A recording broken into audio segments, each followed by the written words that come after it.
waaxda howlgelinta operationka waxay muhiim u tahay waa qaybta ugu weyn waaxda ugu weyn maamulka dekedda Muqdisho ee ka shaqeysa howlaha dejinta iyo saarista. Waxay kaloo qayb ka qaadataa fududeynta ganacsiga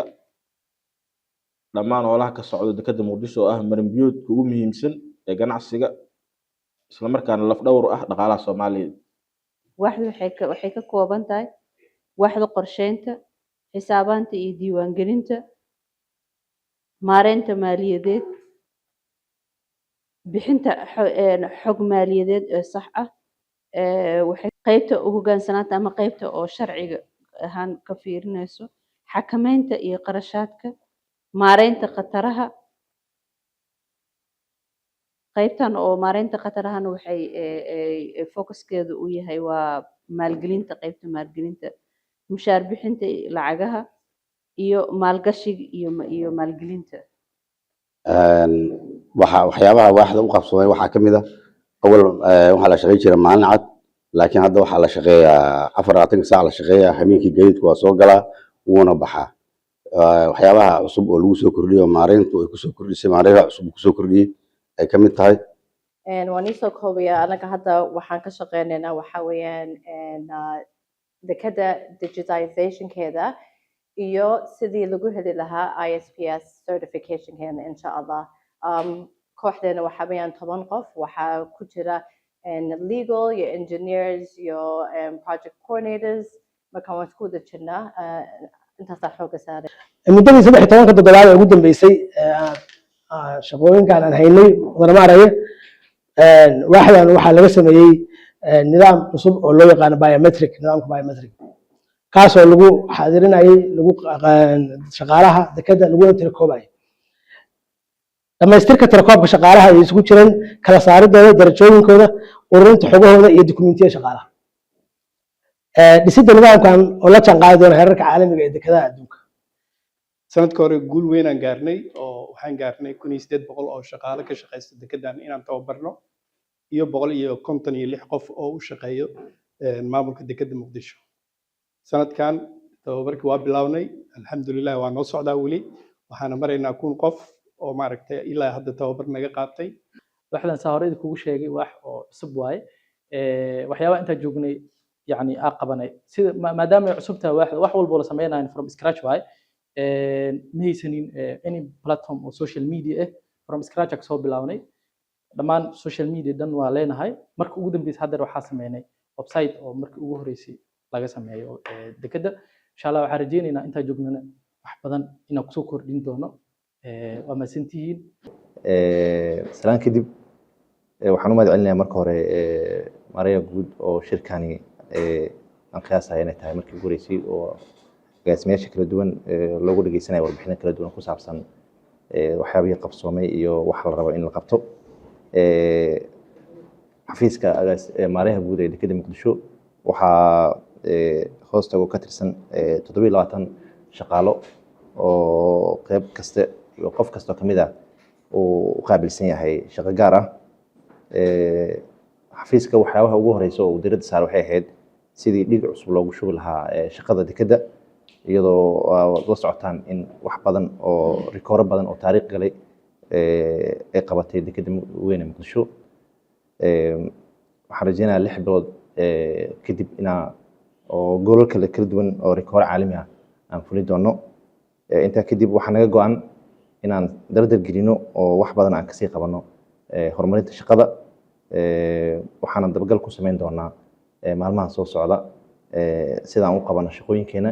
iyo waxyaabaha aan fulin doono. mudan maarey aniga waxaa ahay Zakariya Maxamed Nuur agaasimaha waaxda qorsheynta iyo horumarinta dekedda Muqdisho. iyadoo la tixraacayo dib u habeynta shaqaalaha guud ahaan dekedda iyo maamul wanaagga waxaa waaxda aan aniga hoos imaado oo ah waaxda qorsheynta iyo horumarinta waxaa ka shaqeeyo 31 qof sida uu sheegay agaasimi garaad 31kaas qof waxaan guud ahaan ka shaqeynaa ururinta xogta guud ee dekedda sidoo kale waxaan diyaarinaa warbixinada waxaan soo saarnaa warbixino sanadeed iyo isku dawridda iyo qorsheynta dakhliga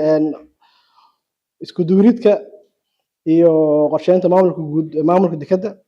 isku xirka hay'adaha kala duwan ee ka howlgala dekedda diiwaangelinta badeecadaha diyaarinta warbixinada falanqeynta iyo tiknoolajiyadda sidoo kale waxaan ka shaqeynaa ama mas'uul ka nahay hubinta dakhliga adeega dekedda haddaan ku bilaabo xafiiskayga hadda wuxuu ka kooban yahay waa 6 qofood oo aniga ah hogaaminayo 6da qofood waxaa ku jira hal gabar maasha Allah shaqadoodana si fiican ay u socotaa oo waxa way tiimkii wuxuu kala jabo qolo site-ka joogo iyo qolo report-ka diyaariyo haddeertaan idin la hadlayo xitaa tiim kamid ah waxay joogaan site-kii joogaan waxay supervision ama control ku hayaan qolada haddeertaan contractor-ka ah oo meeshii joogo alxamdulillah waxyaabo badanna way noo qabsoomeen laga soo bilaabo service renovation-kii ama qaybta hadda maraakiibta kusoo xirtaan oo alla ilaahay shaqo fiican aan ka qabanay marka haddeertaan hawsha aan gacanta ku hayno waxaa waaye dhismayaashan haddeertaan xafiisyada iyo deegaanka ee loogu talagalay labadaba maxaa la dhahaa isheeg maamulka dekedda iyo qolada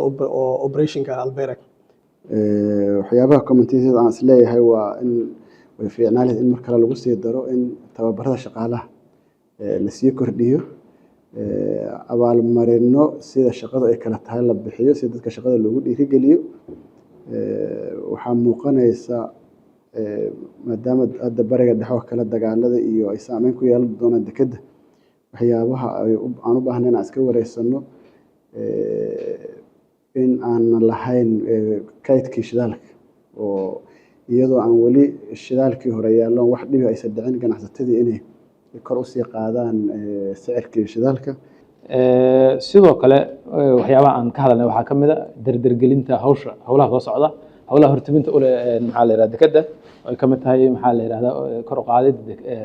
dakhliga iyo wax soo saarkeeda in ganacsatada si wanaagsan loogu adeego oo maxaa la yidhahdaa adeeg tayo sare leh oo degdega la siiyo marka waxyaabahaas ayaan ka hadalnay waxaan rajaynayaa insha Allah inaan maxaa la halka ka sii wadi doono hawshana ay maxaa la yiraahdaa sida ugu wanaagsan aanu qaban doono sanadkan saadika sheegteen anaga wuxuu ahaa sanad guul ah waa guuleysanay waxyaabaha aan qabanay oo aan guush ku gaarnay waxa kamid ahayd inaan geeska Afrika naqano dekedda koowaad Afrika aan naqano tii afraad guushaas ilaa ka sokow idinka iyo shaqaalaha ka shaqeeya dekedda ayaa iskale mataqaanaa guushaas in la helo waa ogtiin inaan bilawnay inaan shaqeyno habeen iyo maalin kadib markii aragnay in loo baahday in la shaqeeyo habeen iyo maalin magaalada Muqdisho oo jaamka uu ka batay ayaa keentay inaan ku dhiirano inaan sameeyo taana waxay ahayd guulihii aan gaarnay waan idinkaga mahadcelinaynaa taas waxay si u yareysay dibdhaca maraakiibta ku imaanayay iyo mataqaanaa jaamka jira magaalada waxaa kaloo horumar ka gaarnay kaabayaasha dekedda gaar ahaan balaarinta konteenarada oo aan balaarinay iyo hagaajinta maareynta xamuulka dekedda